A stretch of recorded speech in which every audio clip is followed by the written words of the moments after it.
Bismillahirrahmanirrahim. Assalamualaikum warahmatullahi wabarakatuh. Innal hamdalillah nahmaduhu wa nasta'inuhu wa nastahdihi wa nastaghfiruh. Wa na'udzu billahi min shururi anfusina wa min sayyiati a'malina. Man yahdihillahu fala mudilla lahu wa man yudlilhu fala hadiya lahu.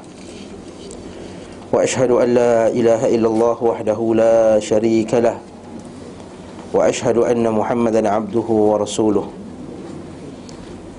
Fa inna asdaqal hadithi kitabullah wa khairal hadi hadi Muhammadin sallallahu alaihi wasallam wa syarral umur muhdatsatuha wa kullu muhdatsatin bid'ah wa kullu bid'atin dhalalah wa kullu dhalalatin finnar.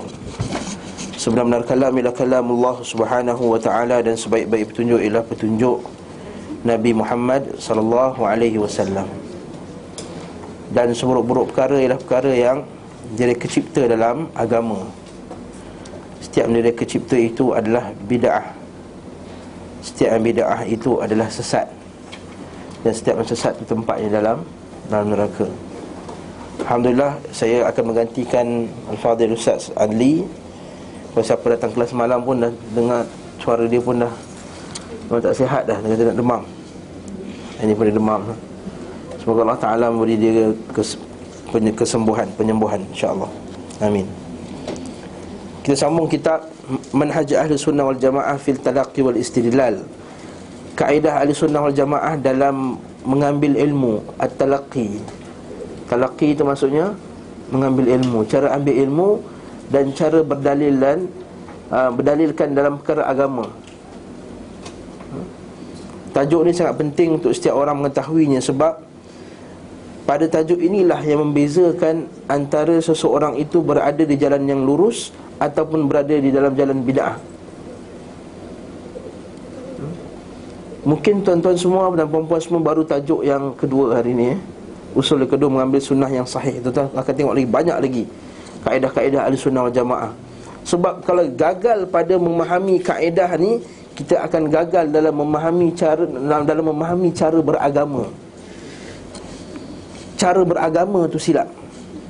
Bila cara beragama silap, maka kita kata natijahnya amalan-amalan yang dilahirkan daripada cara yang silap ni, cara ambil ilmu yang silap ni, amalan dia semua silap. Baik dari segi akidah salah, baik dari segi ibadah salah, baik dari segi akhlak salah, baik dari segi menetapkan sesuatu benda itu sunnah ke makruh ke, harus ke, ibadah ke tak ibadah ke, semua tersilap, terjatuh dalam lembah kebinasaan. Kita dah masuk pada usul yang pertama. Tuan-tuan sudah masuk kan? Bab pertama dalam sunnah yang sahihah. Kita lihat betapa ramai orang yang terjatuh dalam kebinasaan sebab memakai hadis-hadis yang tidak sahih. Berapa ramai orang terlibat dalam bid'ah yang berlaku dalam masyarakat disebabkan mereka memegang hadis-hadis yang tidak sahih. Contoh paling jelas apa dia? Ni malam nak apa, Lailatul Qadar ni kan, malam 7 lekor orang kampung kata. Betul tak? Malam 7 likur. Wallahu alam, likur tu apa masalahnya? Tak faham likur tu maksudnya apa. Aku put lekor tu lekor. Ni likur. Wallahu a'lam. Maka dipasanglah lampu-lampu punjut di hadapan rumah. Kalau pasang lampu punjut untuk memeriahkan nak dekat raya, itu maafi muskilah, tak ada masalah. Macam orang Melayu kita pasang lampu lip belak dekat depan rumah. Betul tak? Itu tak ada masalah. Nak menzahirkan kegembiraan ketika nak hampir hari raya, memang disunnahkan menzahirkan kegembiraan. Namun di sana ada iktikad yang palsu di sana kerana berdasarkan hadis-hadis yang tidak sahih. Antaranya kepercayaan bahawa roh akan datang pada 10 akhir malam Ramadan, yang mana roh-roh mak bapak akan tengok anak dia datang singgah rumah. Dia kata, anak aku ni tak sembahyang, anak aku ini, anak aku itu. Sebab tu dia pasang lampu, sebab kampung gelap. Kalau tak sepasang lampu nanti tersilap rumah, roh datang. Nanti roh tersilap masuk rumah. Sebab tu dia pasang lampu kat depan lampu punjut tu. Lalu berdalilkan dengan hadis yang palsu. Nombor satu, hadis palsu. Baru semalam saya dapat SMS, Ustaz, hadis ni sahih ke tak sahih Ustaz? Bila tengok awal-awal lagi roh turun, dah tahu dah tak sahih. Roh tak boleh turun dah. Allah Ta'ala sebut dalam surah Az-Zumar, Allahu yatawaffal anfusa hina mautiha wallati lam tamut fi manamiha fayumsiku allati qada 'alaiha al-maut wa yursilu al-ukhra ila ajalin musamma. Allah Ta'ala kata wallahu yatawaffal anfus hina mautiha. Allah Ta'ala yang matikan jiwa bila tiba waktunya untuk dia mati. Wallati lam tamut fi manamiha, dan orang tidak mati dalam keadaan tidurnya. Fayumsiku allati qada 'alaiha al-maut. Allah Ta'ala akan menahan roh-roh orang yang telah ditetapkan akan kematiannya. Wa yursilul ukhra ila ajalin musamma, dan Allah Ta'ala akan lepaskan roh-roh yang lain patah balik ketika kita tidur tu. Maksudnya Allah Ta'ala akan pegang roh orang yang mati ni. Az-Zumar, tengoklah dalam surat 45 daripada surah Az-Zumar tu. Saya tak ingat ayat berapa. Ya, surah Az-Zumar. Ni tengok balik, patah balik. Jadi kat sini kita tengok nampak ayat ni, Allah Ta'ala pegang roh. Tak ustaz, macam mana habis tuan kita baca tiap-tiap malam tu, inna anzalnahu fi lailatul qadr wa ma adraka ma lailatul qadr lailatul qadri khairum min alfi syahr. Baca sama tu, tanazzalul malaikatu warruhu fiha. Apa itu? Tu roh tu, roh. Tanazzalul malaikatu warruhu, maka turunlah malaikat dan roh pada waktu malam tersebut, waktu malam Qadar, biizni rabbihim min kulli amr, dengan urusan, dengan izin Tuhan mereka. Habis itu ustaz, ni roh yang turun dalam surah Al-Qadar. Apa yang menyebabkan Puan Maimunah kata itu Jibril? Itu tafsiran ustaz kamu, tafsiran ustaz aku kata roh tu roh. Tapi kita nak jawab balik senang dengan Quran balik. Allah Ta'ala kata Quran itu nazala bihi ruhul amin ala qalbika litakuna minal munzirin. Allah Ta'ala kata roh Quran itu ialah nazala bihi ruhul amin. Yang menurunkan Al-Quran itu ialah ruh al-amin. Takkan ruh al-amin tu atuk kita. Ruh kat situ ialah dalam hadis yang lain Nabi kata inna ruhal qudusi rafa'a fi raw'i anna lan tamuta nafsun illa tastakmilu rizquha. Allah Ta'ala, Nabi SAW ada hadis yang sahih, dalam hadis qudusi Nabi kata inna ruhal qudusi nafatha fi raw'i, sesungguhnya ruh al-qudus. Ruh kudus siapa? Ruhul Qudus siapa? Jibril. Kristian pun pakai istilah Ruhul Qudus. Kalau kita baca Bible Indonesia, dia sebut Ruhul Qudus, ya, Jibril. Inna ruhal qudusi, sungguhnya ruh yang suci itu, iaitu malaikat Jibril, nafatha fi raw'i, telah meniupkan wahyu ke dalam jiwaku bahawa annal lan tamuta nafsun illa tastakmilu rizquha, bahawa tidak akan mati sesuatu jiwa melainkan Allah Ta'ala telah menyempurnakan rezekinya. Jadi hadis ni, hadis yang Quran, hadis semua kata apa? Roh tu, kita akan tengok nanti dalam ahli sunnah, cara nak berdalil nanti, dia bukan tengok satu dalil dia akan kumpulkan semua hadis-hadis. Tapi itu nanti lepas ni, lepas tajuk yang kita akan bincang sekarang. Lagi macam-macam lagi lah amalan. Itu akidah. Belum lagi akidah, contohnya akidah Nur Muhammad yang kita duduk menyanyi tu. Nur Muhammad sallallahu hasbi rabbi jallallah ma fi qalbi. Semua hafal. Nur Muhammad, Nur Muhammad, Nur apa ni? Nur apa ni? Nur apa ni? Sebab dia berpegang pada hadis yang hampir-hampir palsu. Ulama berkhilaf tentang adakah dia sangat dhaif ataupun palsu hadis ni. Lalu dia berpegang, dia kata bahawa sesungguhnya benda yang pertama Allah Ta'ala cipta ialah Nur Muhammad. Lalu Nabi Adam tengok, siapa tu nama Muhammad. Siapa Muhammad ni? Muhammad ni Nabi datang lepas kau. Maka jadikan cahaya tu dipas-pas pada setiap Nabi bergenerasi-generasi yang kita duduk berjanji tu. Siapa berjanji kat sini? Siapa belajar berjanji? Duduk mengaku cepat. Saya nak tanya dia punya ayat depan. Abtadi'ul imla'a bismizzatil aliyah mustadirran faidhal barakati ala ma ana lahu wa awla'ah al-muntaqili fil ghuraril karimati wal jibah. Dia kata kita duduk nyanyi, orang kita nyanyi, sedangkan dalam tu ada i'tiqad yang tak sahih kerana berdasarkan hadis yang dhaif, bahkan setengah ulama kata hampir palsu. Hadis tu kata apa? Roh nak apa? cahaya Muhammad ni al-muntaqili, yang berpindah-pindah, fi ghuraril karimah, pada jiwa-jiwa yang mulia, wal jibah, dan orang-orang yang hebat-hebat. Lepas tu dia kata roh tu dia pas sampai dekat mak Nabi Muhammad sallallahu alaihi wasallam, cahaya nur Muhammad tu. Kita pun duk menyanyi lah, dan dimasukkan dalam selawat-selawat kita, cahaya Muhammad, cahaya Muhammad, cahaya Muhammad. Kita cinta Nabi Muhammad sallallahu alaihi wasallam. Kerana cintalah kita pertahankan sunnah ni. Kita nak agama telah dicampur aduk. Mak kita ada satu resepi kari yang paling sedap sekali, kari orang Perak ni kari. Tiba-tiba ada orang tambah. Ini mak kata, nenek kamu kata tambah ini, nenek kamu tak, nenek aku buat macam ni lah, asal kau nak tambah-tambah, lagi sedap. Walaupun lagi sedap, tak original. Nampak tak? Bukan main pertahan lagi, itu resepi. Tak akallah Nabi adalah Nabi SAW dimasukkan dengan hadis-hadis yang tak sahih tadi. Kita tak apa salahnya kalau baik. Di manakah akal-akal kamu sekalian? Nampak tak? Itu bab yang pertama yang kita dah lalu. Ustaz Ali dah bincang panjang dah. Hari ini iaitu asal usul yang kedua. Bila kita sebut usul ni maksudnya apa? Pondasi kalau Indonesia ni. Foundation, uslu, aslu syai'. Perkataan asal itu, usul tu ila ma yubna alaihi ghairuh. Kata ulama, usul tu ialah apa yang dibina di atasnya. Ma yubna alaihi ghairuh, iaitu apakah usul dalam nak memahami Al-Quran dan sunnah, memahami dalil. Yang kedua, dia kata bersandar kepada sunnah yang sahih.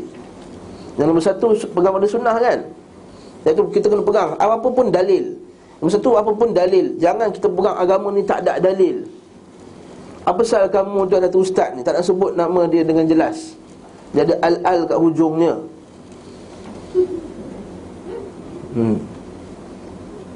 Al apa tah? Al-Banjari ke apa hujung dia tu.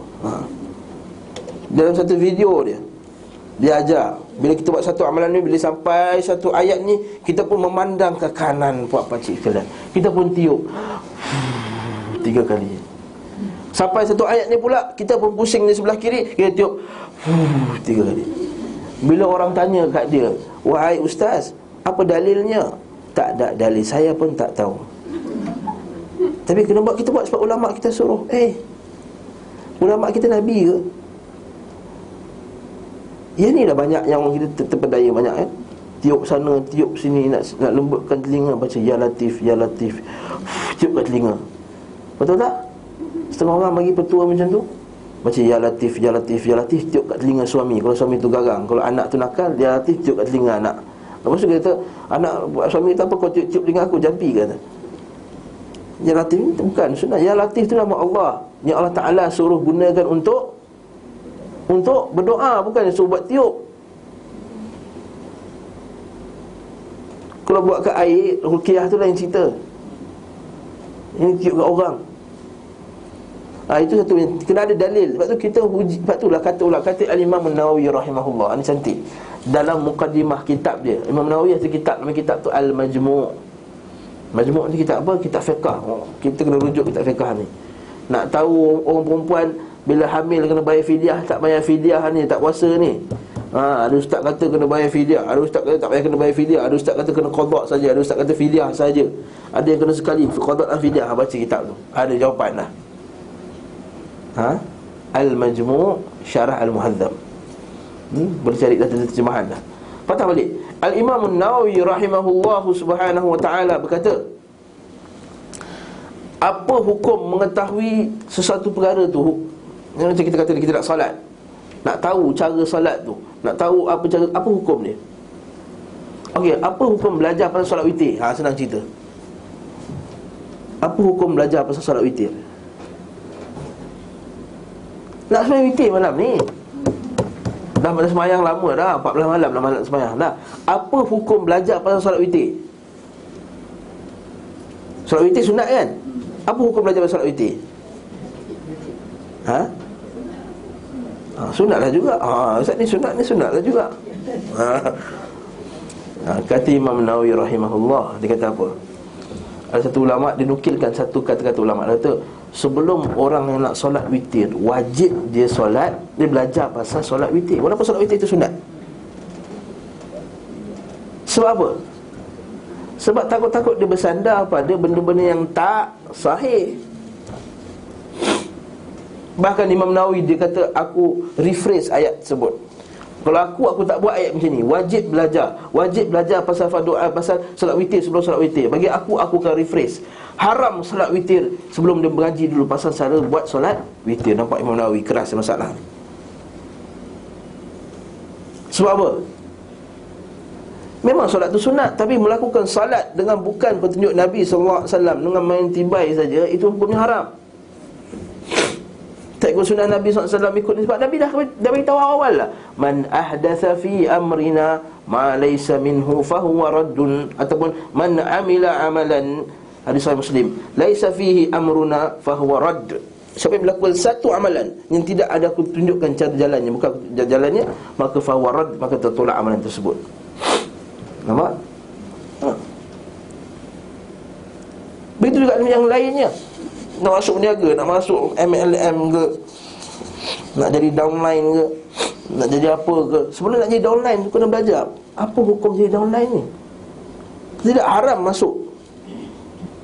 Masuk tu mungkin perniagaan tu halal, tapi dia masuk dalam keadaan dia berdosa sebab dia tak tahu hukum dulu. Sebab tu Allah Ta'ala sebut dalam Quran, dalam suratul Hashr, la ayyuhallazina amanu, ayat pertama surah Al-Hashr, la tuqaddimu, bukan Al-Hashr, Al-Hujurat, ya ayyuhallazina amanu la tuqaddimu baina yadayillahi wa rasulih wattaqullah innallaha sami'un alim. Wahai orang yang beriman, jangan kamu mendahului Allah dan Rasulnya. Kat situ ayat ni. Lepas tu Imam Nawawi dia kata haram. Allah Ta'ala kan jangan mendahului. Mendahului ni jangan buat dulu tanpa tahu benda tersebut. Apatah lagi tak tahu sahih ke tak sahih, dapat je dekat email terus shoot, pergi sebarkan kat orang. Nampak macam benda baik ni. Dia pun dapat email ke SMS ke, dia pun forward dekat orang, sedangkan benda tak sahih. Mari kita baca kitab ni. Dalam surah apa? 30 ya? 29. Baru nak start? Alhamdulillah. Jadi saya bagi mukadimah sikit, biar Ustaz Adi habiskan. Iaitu bersandar kepada pada sunnah yang sahih. Iaitu bersandar kepada sunnah. Pertama, pegang pada sunnah. Sebab tu kata ulama', bila datang saja hadis, fa'ala ar-ra'si wal-'ain. Datang saja dalil, fa'ala ar-ra'si wal-'ain. Ini kata bahasa Arab. Saya belajar bahasa Arab, hafal ni. Bila datang saya dalil, fa'ala ar-ra'si wal-'ain. Maksudnya, ra'sun maksudnya apa? Ra'sun, kepala. Kita anak-anak belajar dari satu kan. Ainun, mata. Ala, atas. Fa'ala ar-ra'si wal-'ain, atas kepala dan mataku. Maksudnya, bila datang saya dalil, atas kepala kita junjung. Tak boleh lawan lagi dah. Jangan ada mazhab tapi. Ustaz Adi pernah sebut ni. Tahu mazhab tapi tak? Kan? Datang saja tapi ustaz, datang dia tapi ustaz. Tapi yang kedua, memang hadis, tapi hadis yang kita nak junjung tu hadis apa? Yang sahih ni. Jangan junjung hadis yang tak sahih, buat apa? Kenapa kita tak boleh pakai hadis yang tak sahih?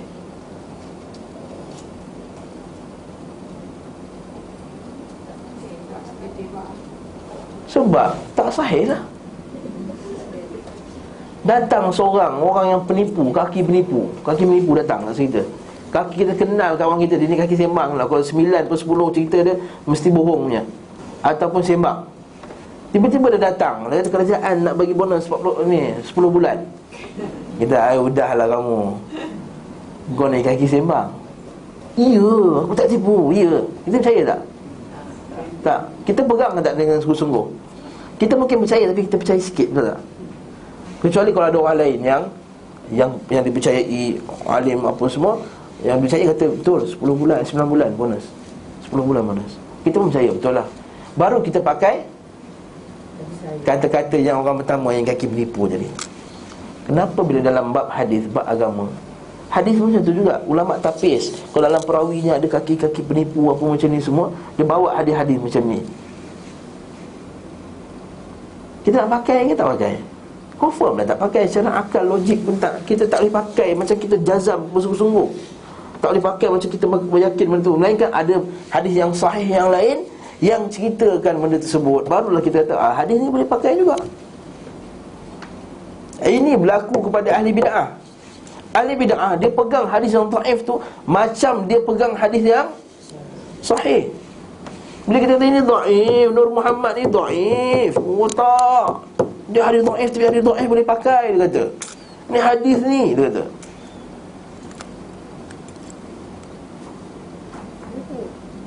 Bila kita kata baca Yasin malam Jumaat tu dhaif, hadis dhaif. Tak apa. Baca Yasin bila-bila boleh, macam malam Jumaat boleh, tapi janganlah kita letak malam Jumaat ni. Boleh. Kalau tahlil lagi tak ada tahlil lagi langsung. Tahlil jangan tanya lah, memang tak ada tahlil. Jangan pakai dalil umum je menyampaikan bacaan. Apa hukum menyampaikan bacaan kepada orang mati? Ya, sebagian ulama kata sampai, tapi dia tak buat macam kaum punya form. Mesti macam ni, mesti macam tu, mesti macam ni, mesti macam ni. Dan apa mesti baca pertama Al-Fatihah kan. Lepas tu Al-Baqarah 1 sampai 5. Lepas tu ayat kursi. Lepas tu apa, Allahumma salli afdhala salati ala as'adil makhluqati ka badri duja Muhammad. Semua tu saya hafal dulu. Jadi tekong dulu. Lepas sekolah dulu. Tekong masuk tu. Tekong masuk sekali 50. Nak bulan puasa pagi petang. Lepas pukul 10 satu, lepas Zuhur satu, lepas Asar satu. Kaya. Tak takwa boleh buat la ilaha illallah je, apa tak ada yang sebab ada tekong. Tak kisah kalau dia buat dengan form yang tertentu, maka dia beda. Jadi kita kata di sini nampak tak dia pakai hadis yang tak sahih. Jadi kita baca buku ni, kata Allah Subhanahu wa taala telah memerintahkan mentaati nabinya Muhammad sallallahu alaihi wasallam dalam ayat-ayat yang banyak sangat ayat. Antaranya wama atakumur rasul fakhudhuhu wama nahakum anhu fantahu. Apa yang Allah Taala bawa kepada kamu maka terimalah, dan amalkanlah. Apa yang dilarang maka tinggalkanlah, patuhlah larangan tadi. Ayat ni biasa dibaca oleh para ustaz-ustaz kita. Ayat ni berkenaan dengan ketika Nabi SAW mengepung puak Bani Quraidah, kalau tak silap. Maka lepas tu dapat harta rampasan perang. Dapat harta ni, Al-Fai' tu. Al-Fai' ni harta yang dirampas tanpa berlaku peperangan. Bila dapat tu, adakah Nabi ambil 1/5, yang 4/5 baru dibagi-bagi kan. Maka berlakulah orang kata kenapa Nabi dapat 1/5 apa semua. Sekali Allah Ta'ala tegur mereka, wa ma atakumur rasul fakhudhuh. Apa yang Nabi bagi semua bagi, apa yang Nabi bawa ambil dia. Wa ma nahakum anhu fantahu. Nampak tak? Ini masalah dalam masalah pembahagian duit, pembahagian harta. Ini kita memberi perhatian kepada sebahagian umat kita yang mempertikaikan pembahagian harta secara faraid. Kata tidak, tak adil lah, apalah. Bila kita kata kenapa bila tak ada adik-beradik lelaki, pakcik-pakcik yang dapat pula. Sedangkan pakcik-pakcik tu bukan peduli pun anak saudara dia ni. Mulalah keluar cerita-cerita macam tu. Sedangkan ahli surga kau dapat tak? Pakcik sebelah dapat. Maka kata kenapa ni tak adil? Lah hati dia. Tuan-tuan tahu tak, dalam Islam ni, hukum ni, kalau kita membenci sesuatu hukum Islam tu, walaupun dia mengamalkannya, termasuk dalam nifak. Kalau ada orang tu pakai tudung, tapi sebenarnya dia benci pakai tudung, nifak akbar, nifak besar, bukan nifak kecil. Mungkin dia buat juga farai, buat je lah, tapi dalam hati dia membenci hukum tersebut. Allah Ta'ala sebut, wala yajidu fi anfusihim harajan mimma qadaita. Iaitu orang beriman ni, bila datang satu arahan, haraj, tak ada haraj, hati tak ada muhrij, tak rasa macam tertekan jiwa dia. Mimma qadaita wa yusallimu taslima, dan mentunduk dengan ketundukan yang sepenuhnya. Ini cara yang sebenar. Itu siapa membenci hukum Islam, kat tu ulama letakkan 6 nifak akbar, 6 nifak yang kafir. Munafik ni ada 2 jenis munafik. Satu munafik i'tiqad, satu munafik amali. Munafik i'tiqad ni kalau buat kafir. Antara 6 munafik i'tiqad tu, satunya ialah membenci syariat Muhammad sallallahu alaihi wasallam walaupun dia mengamalkannya. Salah satunya. Walaupun dia solat Jumaat tapi dia benci solat Jumaat contohnya. Tetap juga nifaq akbar. Mungkin boleh jatuh kafir. Dia sambung lagi. Allah Ta'ala berfirman dalam ayat kedua dia, wa man yuti'il rasula faqad ata'a Allah. Siapa taat Rasul, maka dia taat Allah. Ayat ini Allah Ta'ala nak memberi penekanan bahawa taat Rasul ialah termasuk dalam taat Allah. Sebab ada setengah orang dia kata, tidak, dia kata kita hanya mematuhi hadis Nabi yang ada asalnya daripada Quran. Dia ni golongan anti hadis. Dengar baik-baik, dia kata apa? Dia kata kita hanya mentaati Nabi SAW, hadis Nabi, kita akan terima hadis Nabi. Betul, tak sini nampak macam betul ni, betul terima hadis. Apabila hadis tadi sama ataupun bertepatan dengan apa yang diberitahu dalam Al-Quran. Apa yang tak disebut dalam Al-Quran, kalau Nabi sebut, tak perlu ikut. Betul tak ni? Confirm tak? Ini golongan anti hadis punya. Dah berlaku pada zaman Ibnu Mas'ud dulu. Bahkan Nabi dah bagi amaran dah tentang akan berlakunya benda tersebut. Dia kata rajulan yattaki'u ala arikatihi fa idza qala Rasulullah sallallahu alaihi wasallam, kata wajadna ma fi kitabillah bi Quran atau kama qala. Dia kata akan tiba satu zaman di mana lelaki bila dengar hadis Nabi sallallahu alaihi wasallam, dia muttaki'an ala arikati, dia akan bersandar. Maksudnya dia tak peduli. Dia kata apa? Cukuplah kami, bagi kami apa di dalam kitabullah. Kata Nabi SAW, sesungguhnya apa yang aku haramkan itu adalah apa juga yang diharamkan oleh Allah Subhanahu wa ta'ala. Apa ayat ni? Siapa yang taat Rasul, maka taat Allah.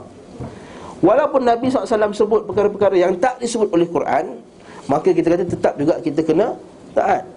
Jangan jadi macam anti hadis. Dia kata apa yang disebut dalam Quran, bila apa yang hadis sebut, apa yang ada sebut dalam Quran baru nak ikut. Kalau dalam Quran tak sebut, maka hadis itu tak boleh pakai. Ini satu dah tersebar dalam masyarakat kita. Kasim Ahmad dan sebagainya, kawan-kawan ingat Kasim Ahmad dah bertaubat dah. Rupanya dia tulis lagi website dia apa semua. Kan dah bertaubat dah. Baru-baru ni keluar fatwa baru daripada negeri Melaka, memang dia keluarkan buku Kasim Ahmad ni, golongan anti hadis. Dulu masa 4 tahun dulu saya buat satu kelas hadis kat sini, dekat ujung bilik tu. Ada satu hamba Allah tu, dia kata ustaz tak boleh cakap dia, sebab dia dah taubat dah sebenarnya. Ha? Ada orang terbudak. Ha?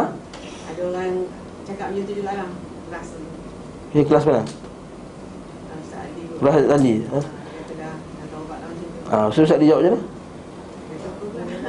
Proof lah. Yang kedua, orang ahli bid'ah taubat bukan macam orang biasa taubat. Orang macam kita pergi buat dosa lah, taubat tak perlu declare. Saya malam tadi saya pergi minum arak, oleh itu saya bertaubat. Mana perlu. Itu mujahid. Nabi kata mujahid tak perlu. Tapi ahli bid'ah, bila dia bersebarkan bid'ah dia anti hadis, bila dia taubat, tak sah taubatnya. Nampak ni? Tak sah. Maksudnya tak cukup taubatnya selagi dia tidak declarekan dia punya kesalahannya yang dahulu tu pada orang ramai. Macam dilakukan oleh Al-Imam Abul Hasan Al-Ash'ari. Bila dia masuk mazhab Mu'tazilah, mula-mula mazhab orang ahli akal, bila dia berhenti mazhab Mu'tazilah, dia naik atas mimbar, dia cabut jubah dia yang bahagian luar, dia kata beginilah aku telah meninggalkan mazhab Mu'tazilah, Abu Ali Al-Jubai, macam mana beginilah seperti mana aku tinggalkan jubah ni, aku tinggalkan ajaran Mu'tazilah. Nampak? Jadi kalau Kasim Ahmad tadi dah bertaubat, kalau dia tengok video ni, sila declare taubat anda di dalam surat khabar. Sila declare taubat anda di televisyen. Sila declare taubat anda di tempat-tempat umum, supaya orang tahu anda bukan lagi golongan anti hadis. Patah balik. Jadi wa may yuti'ir rasula faqad ata'a Allah. Kisah seorang perempuan ni, dia mempertikaikan Ibnu Mas'ud.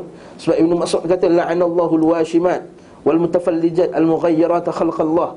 Seorang wanita dia kata, wahai Ibnu Mas'ud kata, laknat Allah ke atas wanita-wanita yang mencukur bulu keningnya, yang buat mencabut bulu kening ni semua. Sekarang datang seorang wanita dia kata, ya wahai Ibnu Mas'ud, aku tak jumpa dalam kitabullah pun. Nampak? Aku tak jumpa dalam kitabullah pun masalah ni. Kata Ibnu Mas'ud, kalau kau baca kitab Allah, maka kau pasti akan jumpa. Dia kata aku dah baca kulit ke kulit, tak jumpa pun. Dia kata ini ayat dia, may yuti'ir rasul faqad ata'a Allah. Lalu wanita tu kata, aku lihat Ibn Mas'ud, isteri kau pun buat macam tu juga. Wah, dia nak kena kepada Ibn Mas'ud. Ibn Mas'ud kata, kalau lah bini aku buat, dialah orang yang aku ceraikan. Sekarang juga aku ceraikan. Maksudnya dia confirm bini dia tak buat. Ini apa? Ini contoh, wa may yuti'ir rasul faqad ata'a Allah. Ada banyak benda yang disebut oleh hadis Nabi tak disebut dalam Quran. Contohnya larangan menikah dengan makcik. Makcik tak ada dalam Quran.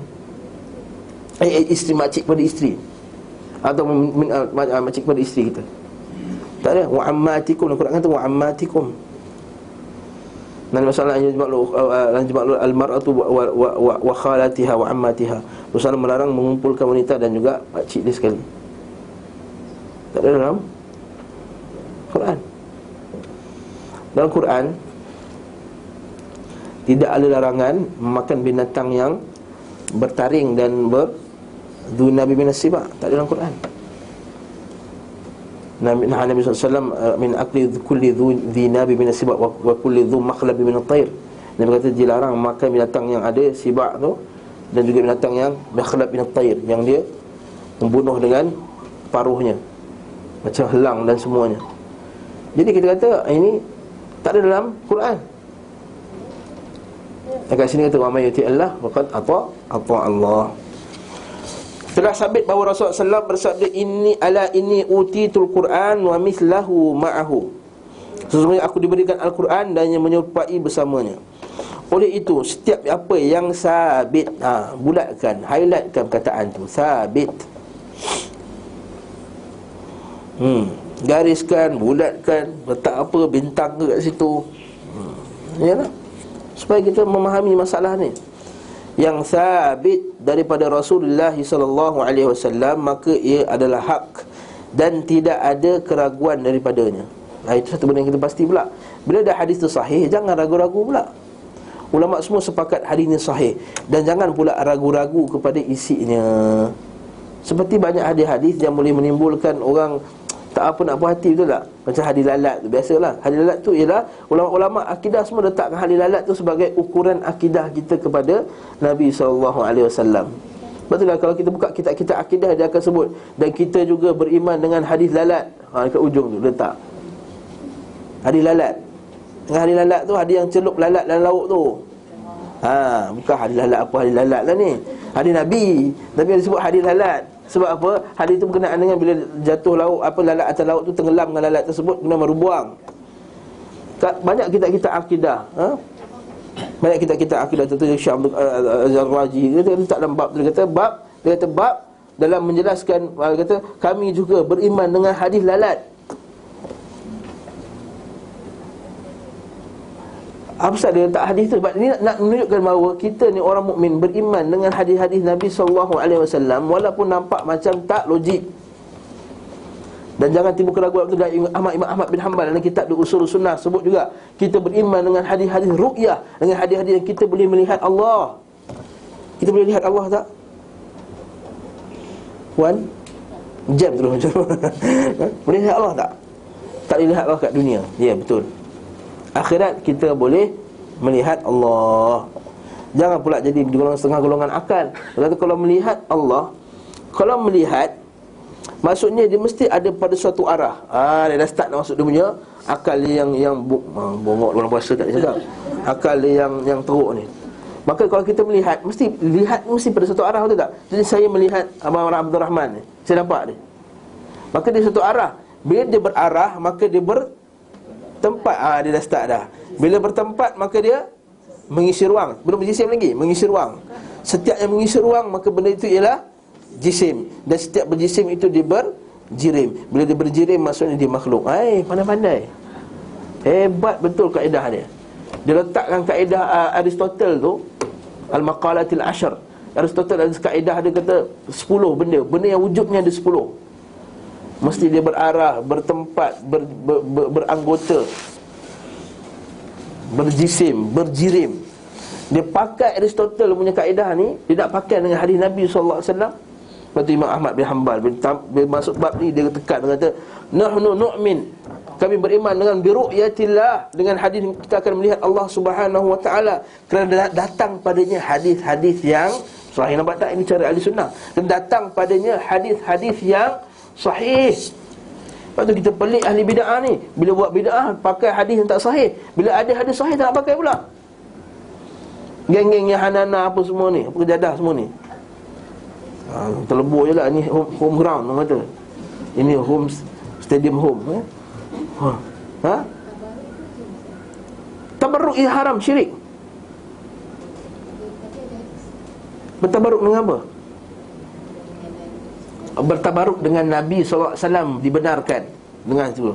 Saya habiskan cerita dulu, habiskan hadis melihat dulu.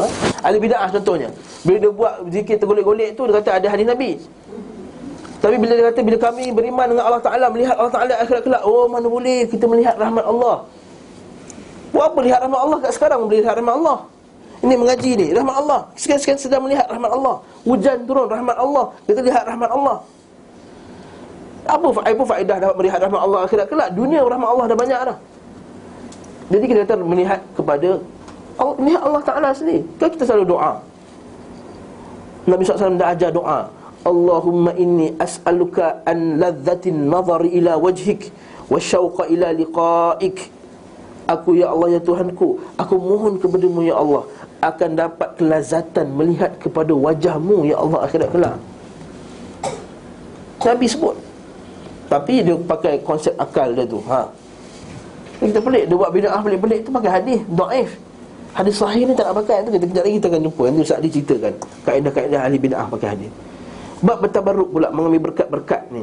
Mengambil berkat Nabi SAW memang sabit dalam hadis Nabi SAW. Para sahabat minum darah Nabi, minum kencing Nabi. Sebab tak sedar tu kencing Nabi. Sebab kencing Nabi tak bau macam kencing kita. Kita makan petai tu berbau 3 hari. 3 hari bau. Yang ni Nabi SAW bila bangun pagi, sebab Nabi kadang-kadang dia kencing dalam bekas dan letakkan bawah tilam dia. Sabit dalam hadis tersebut. Isteri Nabi SAW haus, tak perasan dengan air dia minum, sebab tak ada bau, tak ada apa. Semua sahabat Nabi pergi buat apa, hijam apa, bekam. Dia minum darah Nabi. Bila Nabi kata mana darah tu, dia senyum je. Dia senyum.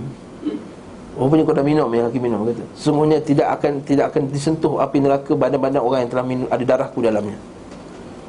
Wuduk Nabi, kata hadis sahih Bukhari, hampir-hampir para sahabat berperang nak berebut dengan apa? Rambut Nabi, dah hadis sahih Muslim, memang sabit bahawa Nabi SAW bila lepas dia buat haji tu, rambut tu dibagi-bagikan kepada sahabatnya. Tubuh Nabi memang boleh bertabarruk. Tubuh Nabi. Ustaz yang sekarang ni tengah kecoh-kecoh ni, rambut Nabi ni apa benda?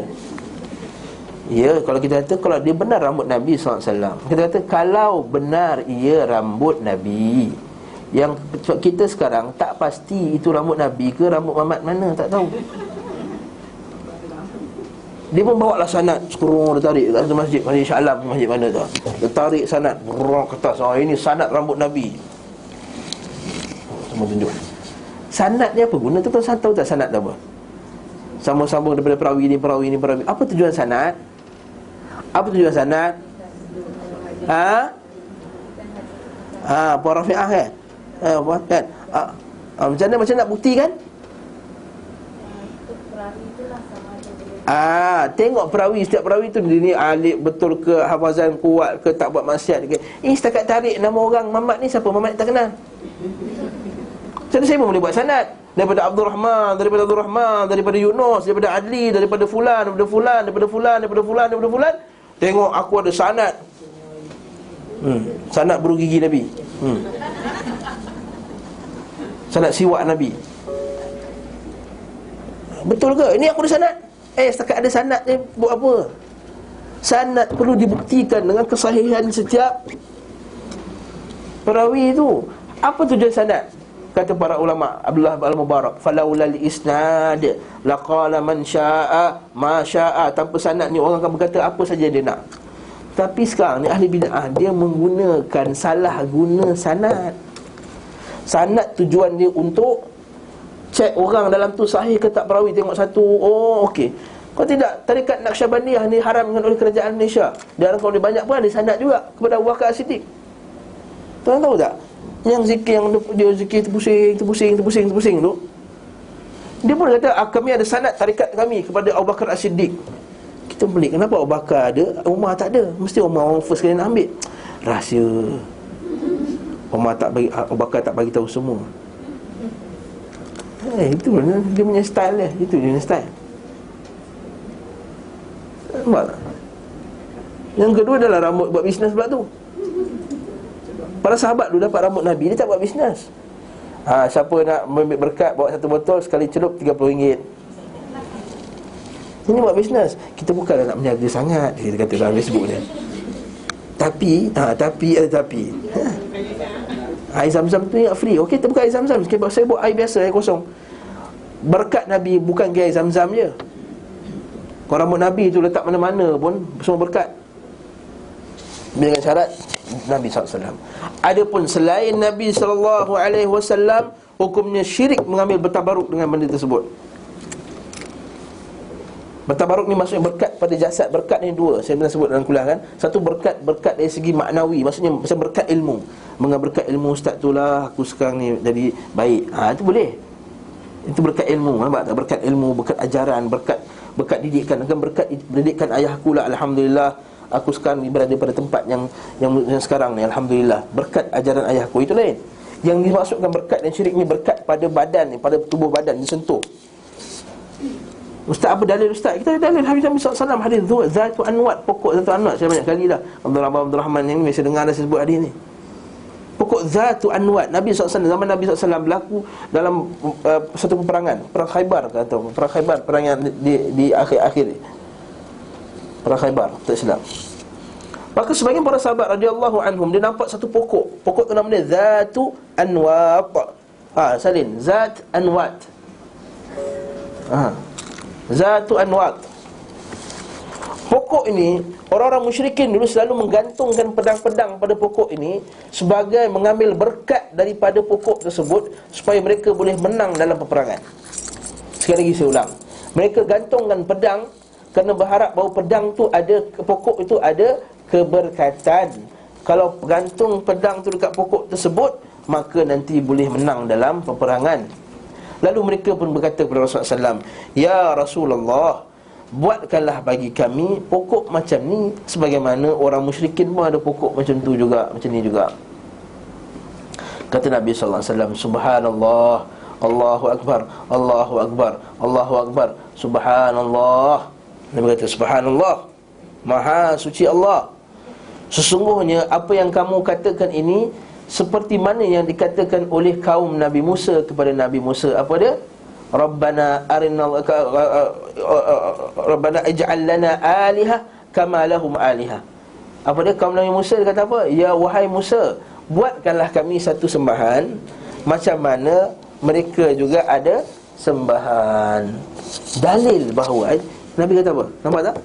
Seolah-olah mengambil berkat pokok tadi macam menjadikan pokok tadi sebagai sembahan Tuhan. Dalil betul, dalil hadis ni jelas mengatakan bahawa tabarruk kepada selain Nabi SAW hukumnya syirik.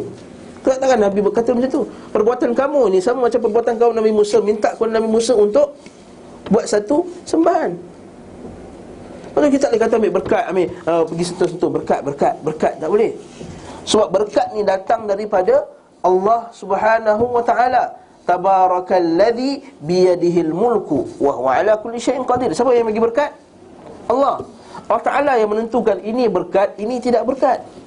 Bila kamu kata ini berkat tanpa dalil daripada Quran dengan nas, maka kamu dah buat kerja Allah. Dah buat kerja Allah, itu dah melanggar tauhid ar-rububiyah. Rububiyah Allah, itu Allah Ta'ala mengontrol alam ni, mentadbir alam, menjadikan alam, meletakkan. Wa rabbuka yakhluqu kulla syai'in wa yakhtar. Allah Ta'ala sebut dalam Quran. Dan Allah Ta'ala lah yang mencipta sesuatu dan dia memilih.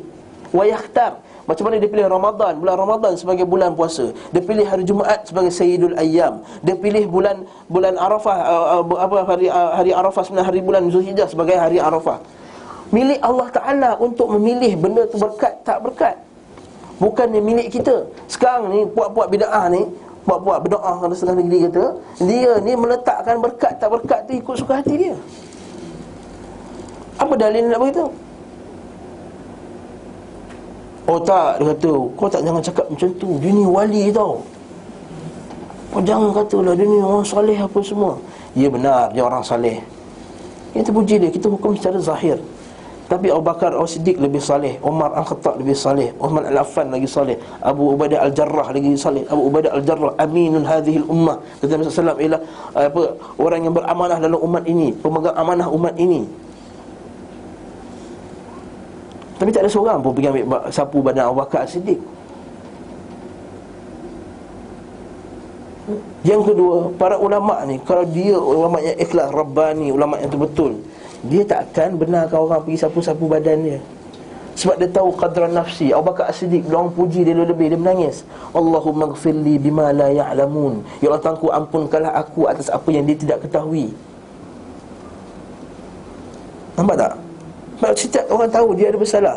Waj'alni khairan mimma yadhunnun. Dan jadikanlah aku ni lebih baik apa yang mereka sangkakan. Nampak itu Abu Bakar As-Siddiq. Abdullah Al-Mubarak, satu ulama hadis yang terkenal, hafal jutaan hadis, bukan ribuan lah, jutaan hadis. Macam Imam Ahmad bin Hanbal, hafal alfu hadis, juta hadis dia hafal.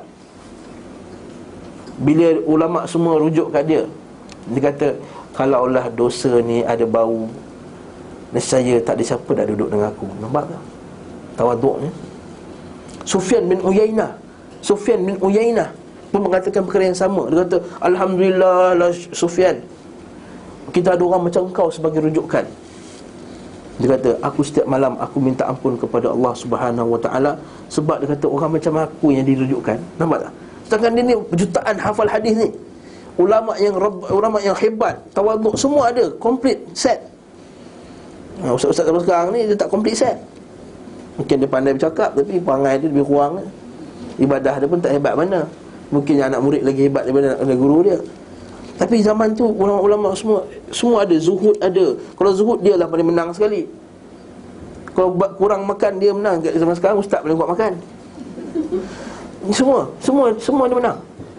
Bila orang kata alhamdulillah kami ada jadikan engkau sebagai rujukan kepada umat kami, umat ini, dia kata aku minta ampun kepada Allah Taala. Orang macam aku dia rujukan. Ibn Taymiyah rahimahullah, dia bila orang nak bawakan kitab ni, nak bawa kitab kan biasa, tuan guru hebat mesti orang semua nak bawa beg dia semua kan. Dia kata, adakah sesuatu yang mengandungi Quran dan Sunnah aku tak nak menanggungnya? Nampak tak? Tawaduk ni perangai. Ini tak, dia ulur je tangan dia macam ni. Kalau kononnya dia tak ni dah, tak galakkan, tapi dia ulur tangan macam ni. Kalau kamu tak nak galakkan, simpan tangan. Ini dihulur tangan macam ni. Anak murid dia lalu cium seorang-seorang. Kita ada video dia, kita ada semua bukti-bukti. Semua yang pernah pergi pun tahu. Sehingga kan masa Mufti Meng datang kat Malaysia dulu, Mufti Meng kan, kenal Mufti Meng, di sebuah masjid di Selangor, tak nak sebut nama lah, kena saman. Dia sebut, InsyaAllah lepas isyak nanti kita ada program mengambil berkat guru. La ilaha illallah. Setiap orang nak beri salam, nak beri sapu badan. Mufti Meng dia zikir-zikir, pum dia cabut. Nampak ini apa, perangai mana datang ni? Dah jauh ni, masa keluar soalan tabarruk ni. Tabarruk ni geram. Sebab banyak masalah guna. Kita bukan sangat nak anti sangat tabarruk ni. Masalah guna, sebab dia nak mengajak kepada mentaksubkan kepada mana-mana sesuatu puak. Kita nak bagi orang taksub Quran dengan hadis. Bukan taksub kepada fulan dan si fulan, alan dan sian sekian syekh ni, tak. Kita orang taksub hadis, bila kita hadis Nabi dia rasa geram, gairah, dia ada gairah, tergairah tak? Orang Melayu panggil gairah, tapi orang Melayu gairah benda lain. Ini memang gairah, rasa gairah. Maksudnya hadis Nabi itu dicemari, hadis Nabi itu tidak dikutuk, dipelekehkan, dia gairah datang, dia geram rasa. Aduh, Ustaz kata geram, dia macam nak marah. Ustaz Ali mengajar kan, macam nak marah. Dia gairah. Dia nak pertahankan hadis Nabi sallallahu alaihi wasallam. Okay, sebelum sambung lagi. Dalilnya itulah, wa ma yantiqu 'anil hawa in huwa illa wahyun yuha. Wa ma yantiqu 'anil hawa in huwa illa wahyun yuha. Dan dia tidak mengatakan melainkan daripada tempat kata-katanya sendiri, melainkan ia adalah wahyu yang telah diutuskan kepadanya. Benda yang sama juga berlaku pada zaman Nabi SAW ketika Abdullah bin Amru Al-As. Nama sahabat ni Abdullah bin Amru Al-As. Dia salin semua hadis Nabi SAW, semua dia salin. Sehingga sebahagian sahabat kata, wahai Abdullah bin Amru Al-As, kenapa kau salin semua benda? Bukankah Nabi SAW itu manusia? Mungkin dia marah, mungkin dia ketawa, mungkin dia melawak, mungkin dia apa semua. Jadi Abdullah bin Amru Al-As pun dia rasa macam ragu-ragu dah. Betul ke aku ni, tidakkan aku salin semua benda ni? Lalu dia pun pergi rujuk Nabi SAW. Dia bukan pergi buka Google ke apa ke, tidak. Dia bukan pergi tanya orang kanan dia, orang kiri dia, betul ke tidak. Dia pergi tanya sumber dia. Ni nak ajar kita sikap dalam beragama ni. Ajar tanya pada sumbernya. Jadi bila jumpa Nabi sallallahu alaihi wasallam, kata, wahai ya Rasulullah, aku salin semua hadis daripada-Mu ya Rasulullah. Tapi sebagian orang kata jangan salin semua, sebab Nabi ni kadang-kadang dia manusia, jadi kadang-kadang dia marah, dia melawak apa semua. Mungkin ada yang bukan wahyu. Nabi agak-agak Nabi apa? Betul kan Nabi kata apa? Nabi marah. Merah padam muka dia. Nabi kata, uktub, tulislah wahai Allah, tulis semua. Fawalladhi nafsi biyadih, demi jiwaku yang berada di tangan Allah Subhanahu wa ta'ala, la yakhruj min hadzal fam, tidak keluar daripada mulut ini illa al-haq, melainkan benda yang benar. Nampak? Dan dia baca ayat, wa ma yantiqu 'anil hawa in huwa illa wahyun yuha, melainkan wahyu yang diutuskan Allah Ta'ala. Sambung lagi, sunnah Nabi sallallahu alaihi wasallam adalah yang menjelaskan dan menerangkan kitab Allah. Maklum, sunnah Nabi menjelaskan kitab Allah. Ini semua tahu. Yang macam salat, zakat, puasa, haji, semua itu tanpa hadis Nabi sallallahu alaihi wasallam kita tak mampu nak salat macam mana kita salat sekarang. Allah Ta'ala sebut dalam Quran, bil bayyinati waz zubur. Perkataan zubur tu ialah benda kitab-kitab suci umum, maksudnya bukan kitab Zabur je. Perkataan zubur secara umumnya ialah semua kitab-kitab suci, ya. Itu membawa keterangan yang jelas dan kitab-kitab suci. Wa anzalna ilaika dzikra, dan kami telah turunkan kepada kamu Al-Quran. Al-Dzikra tu Al-Quran. Litubayyina linnas, supaya kamu menerangkan kepada manusia. Ma nuzzila ilaihim, apa yang telah diturunkan kepada mereka. Nampak tak? Supaya kamu terangkan apa yang telah diturunkan. Maksudnya hadis Nabi. Kamu terangkan apa yang telah diturunkan. Wala'allahum yatafakkarun, dan semoga mereka berfikir. Jelas tak hadis ni? Dalil ni boleh gariskan kat situ, supaya kamu menerangkan kepada umat manusia apa yang telah diturunkan kepada mereka. Itu dia punya, orang kata mahal syahid. Bahasa Arab kata, apakah ayat ni panjang, kat mana dalil istidlal tu, kat mana nak ambil dalil tu, kat situ.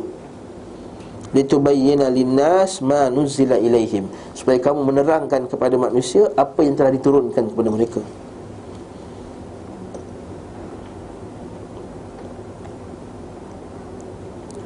Juga yang Allah Subhanahu wa taala berfirman seterusnya, fattaqullaha ya ulil albab, bertakwalah kepada Allah wahai orang yang berakal. Alladzina amanu, yang beriman. Maksudnya berakal tak beriman tak guna juga. Qad anzalallahu ilaikum dzikra, sesungguhnya telah diturunkan kepada kamu az-dzikra, peringatan, itu Quran. Dan rasulan yatlu alaikum, dan rasul yang membacakan ke atas kamu ayatillah. Rasul tu tugas dia apa? Pertama, bacakan ayat Allah Ta'ala.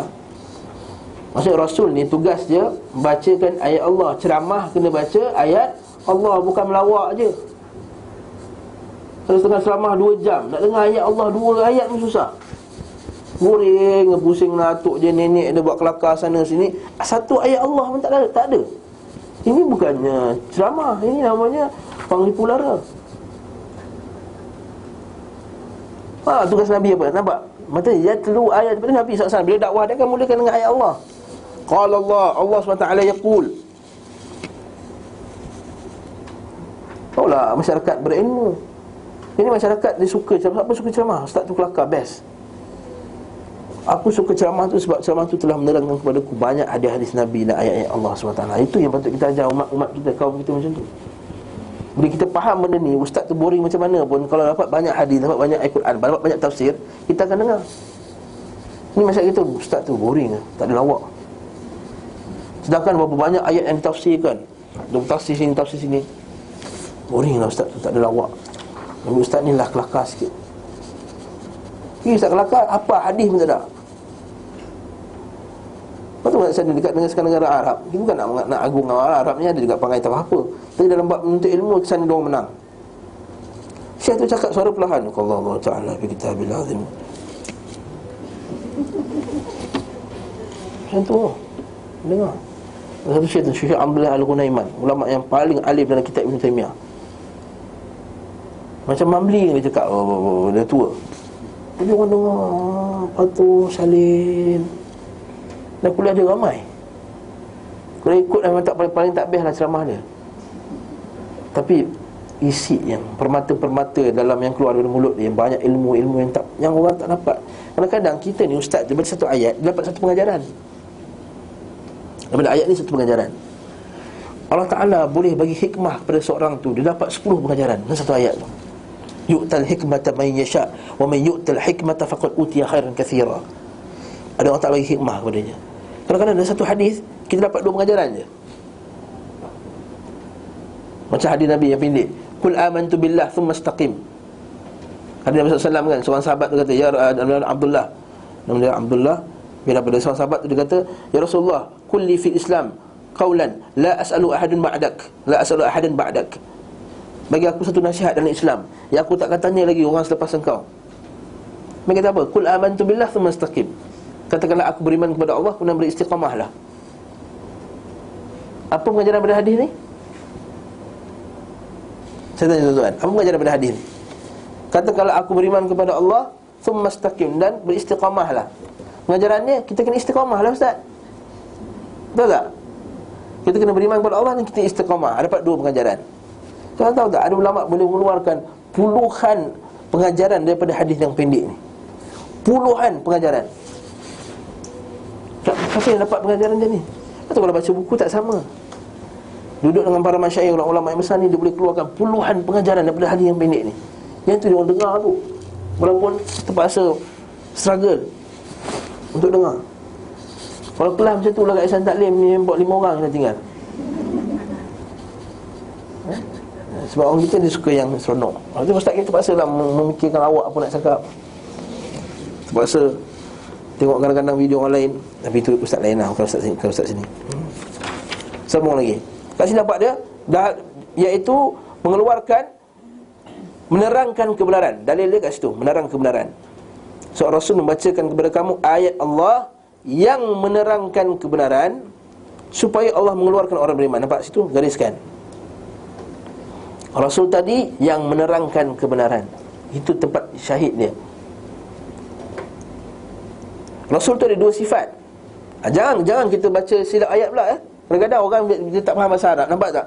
Seorang Rasul yang membacakan kepada kamu ayat Allah yang menerangkan kebenaran. Yang terangkan kebenaran tu ayat Allah ustaz, bukannya Rasul. Maksudnya dia tak faham bahasa Arab. Sebab ayat tu dia kata Rasul tadi, rasulan yatlu alaikum ayatillah mubayyinatin. Mubayyinatin ialah sifat kepada Rasul tadi, ataupun ayat-ayat tadi.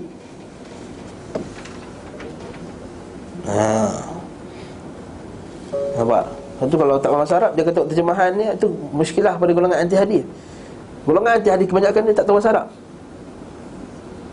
Betul benar sekali Dr. Haruddin hafizahullah, beliau anti hadis golongan Hizbut Tahrir, satu grup yang sesat jugalah. Hizbut Tahrir datang nak berdebat dengan dia. Tanya siapa tahu bahasa Arab ni? Tak tahu bahasa Arab, bahasa betul dia. Tak nak debat. Buat apa? Kalau kita bawa kitab Arab, bawa kitab tafsir Qurtubi, bawa kitab-kitab tafsir dia semua, tak boleh nak baca. Sama juga macam geng-geng sistem Islam dan seumpama dengannya. Seterusnya, Allah Subhanahu Wa Taala mengungkit pada orang-orang beriman berkenaan dengan perutusan nabinya Muhammad sallallahu alaihi wasallam. Lantas dia berkata, laqad mannallahu 'alal mu'minin. Nombor 1, Allah Ta'ala telah mengurniakan rahmatnya kepada orang beriman. Rahmat apa tu? Nampak sikit rahmat. Rahmat dah nampak dah kat dalam dunia ni. Rahmatnya kepada orang beriman. Apa rahmat tersebut? Apa rahmat tersebut? Baca habis. Idh ba'atha fihim rasulan min anfusihim. Bila Allah Ta'ala mengutuskan kepada Rasul dari bangsa mereka sendiri. Yatlu alaihim ayatihi. Sekali lagi, tugas Nabi apa? Yatlu alaihim ayatih. Bacakan ayat-ayat Allah. Itulah antara level pertama kita nak mengaji agama ni. Pertama, mengaji Quran. Mengaji Quran. Saya tak boleh baru buka kelas baru, mengaji Quran Ahad. Masuk kelas tu. Kalau rasa dengung tak betul lagi, makhraj tu tak betul lagi, kha macam ha macam ha, terlompat sana terlompat sini, tak cukup 2 harakat, tak cukup apa semua, maka kita kena belajar wajib. Yatlu alaihim ayati. Pertama, bacakan ayat Allah. Tugas Rasul pertama apa dia? Membacakan ayat Allah. Yang kedua apa dia? Wa yuzakkihim. Apa dia? menyucikan jiwa mereka. Itu tugas agama ni ialah penyucian jiwa. Kita belajar akidah nak mensucikan jiwa. Sucikan jiwa, belajar akidah mensucikan jiwa daripada apa? Sucikan jiwa daripada syirik. Setengah ahli bid'ah dia nak sucikan jiwa dari segi bab-bab tu je. Bab-bab konon-kononnya tak nak jadi riak, tak nak jadi ujub, tak nak jadi sombong. Tapi bila bab-bab syirik, tak sucikan jiwa, sucikan jiwa juga. Bahkan itu lebih aula untuk disucikan. Sebab Allah Ta'ala sebut dalam Quran, innamal musyrikuna, sambung. Apa sambungan dia? Dalam surah At-Taubah, innamal musyrikuna najasun, najis. Jadi kekotoran yang paling patut kita bersihkan daripada kebanyakan kekotoran dalam dunia ini, kekotoran apa? Syirik. Sebab itulah di sisi orang beriman, walaupun ada orang tu pengotor, tapi dia tak bersyirik dengan Allah Ta'ala, lebih bersih pada mata aku daripada seorang orang yang pembersih, wangi apa semua, tapi syirik dengan Allah Ta'ala. Ya, dari segi zahir memanglah dia wangi, alhamdulillah, bagus, bersih, tapi syirik. Sebab tu ada setengah tu banyak ulama tak bersetuju. Bila setengah orang dia kata, aku pergi dekat Paris, aku nampak Islam dekat sana sebab bersih.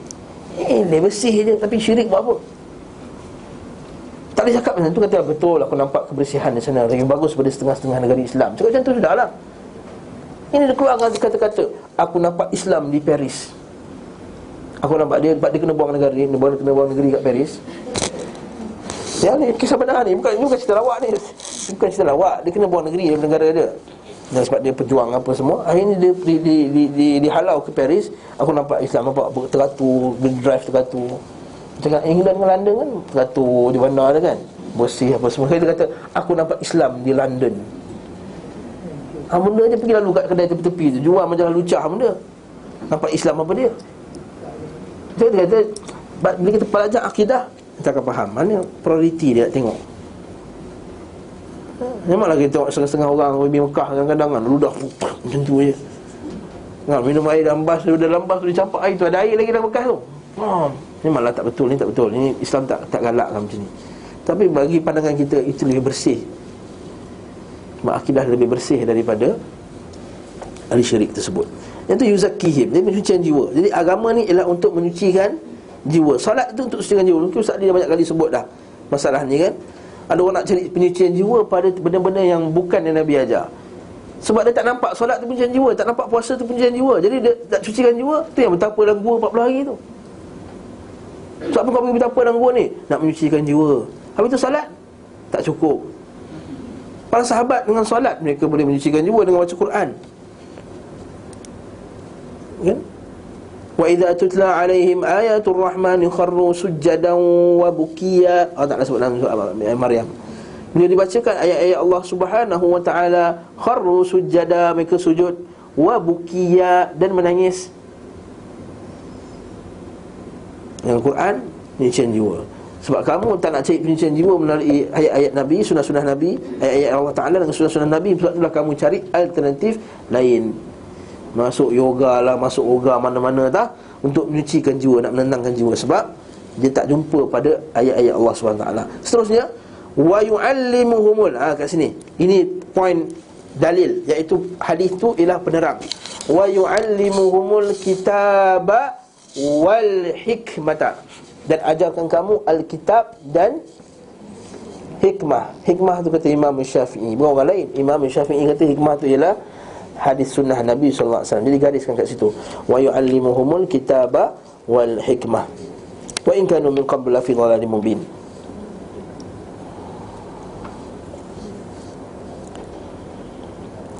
Sama juga ayat yang di bawah tu, wallazi ba'atha fil ummiyina rasula, dan dia telah menghantar kepada bangsa-bangsa yang ummi. Arab yang ummi. Ummi ni maksudnya apa? Tidak membaca dan tidak menulis. Ini pendapat yang terkuat. Ada setengah orang kata yang tidak ada kitab, yang setengah kata tidak. Kita kata itu pendapat yang lemah. Ummi di sini ialah tak baca dan tak menulis. Kata Nabi sallallahu alaihi wasallam dalam hadis Sahih Bukhari, nahnu ummatun ummiyah. Dia berkenaan dengan nak tengok hilal Ramadan. Dia kata kenapa tak buat hisap? Macam kita kat Malaysia pakai hisap kan? Hisap maksudnya dia buat kiraan, minta. Okey, sekali tarikh dia sekian-sekian. Walaupun tak tengok anak bulan, Ya. Lepas tu kalender kuda sentiasa tepat. Kita kalender kuda. Kan? Nak tahu, nak rancang, nak buat jamuan raya apa semua puasa, tengok kalender kuda. Kalender kuda tepat. Melawak je. Itu bukan betul tu. Itu melawak je. Itu bukan betul tu, bukan maklumat. Itu dalam kurungan. Sebab dalam Islam yang patut dibuat dulu ialah ru'yah, melihat, bukan hisab. Dan Nabi sebut apa dalam hadis tu? Nabi kata nahnu ummatun ummiyah. Kami umat yang ummi. La naktub wala nahsub. Kami tidak menulis dan kami tidak buat kiraan. Dia tak macam bangsa Greek, macam bangsa Parsi, dia buat kiraan, dia tengok lepas tu dia tengok. Lepas tu setengah negara Arab macam Arab Saudi tak susah pergi kira-kira tu. Jadi mungkin sebab negara dia awan kurang kot. Jadi mana-mana orang yang dipercayai, yang dilantik untuk tengok anak bulan, diumumkan. Tak nak tengok atau buat kiraan apa semua, tak apa. Dia tengok macam ni je. Pada zaman Nabi SAW pakai teropong nak Ramadan. 9 tahun Nabi Ramadan. Dalam kitab yang kita Majmu' disebut 9 tahun Nabi masuk Ramadan. 9 tahun tengok macam tu je anak bulan. Okey, baca baliklah. Ini ummi tadi, iaitu tidak menulis dan tidak membaca. Apa dia? Rasulan minhum. Rasul di kalangan mereka ni rahmat. Dalam keadaan manusia yang paling bodoh tu, manusia yang tidak tahu membaca dan menulis, Allah Ta'ala telah menghantar orang yang paling berilmu kepada mereka. Sebab itulah adanya ahli ilmu di kalangan kamu adalah satu rahmat. Jadi jangan pelikihkan ahli ilmu, jangan merendah-rendahkan ahli ilmu. Imam Nawawi rahimahullah dalam kitab dia sebut, wa man yu'azzim sya'airallah fa innahu min taqwal qulub. Siapa yang mengagungkan syiar-syiar Allah, maka dia termasuk takwa hati. Syiar di sini kata Imam Nawawi termasuk ialah orang-orang yang berilmu. Janganlah ambil orang berilmu ni macam guru tuition kita. Tahu tak guru tuition anak-anak? Dia menggajikan, dia mungkin dia nak bagi duit tu pada guru, tapi janganlah bagi macam dia bagi duit tu cikgu tuition ajar benda-benda lain ni. Dia kena ada taukir. Nabi kata man waqqara aliman faqad waqqara rabbah. Kalau bukan hadis Nabi mungkin kata-kata para ulama, man waqqara aliman faqad waqqara rabbah. Siapa memuliakan seorang alim, maka dia telah memuliakan Tuhannya. Jadi ahli ilmu tu perlu dimuliakan, perlu dihormati. Jangan anggap macam orang lain. Sebab tu para ulama dahulu, mereka kalau guru mengajar, nak cerita lah ni, la yubri qalaman. Dia tak boleh nak pergi sharpener pensel tu. Masa kita sharpener kan, anak kita kan, dah sharp pensel belum? Sharp pensel tu, dia tak boleh tajamkan pensel. Wala yubri qalaman wala tasaffah safhan. Jangan depan guru dia buka perlahan-lahan, tidak berkata-kata.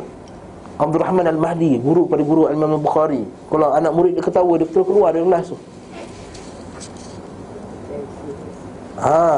Seriusnya ustaz, boring lah kelas macam tu.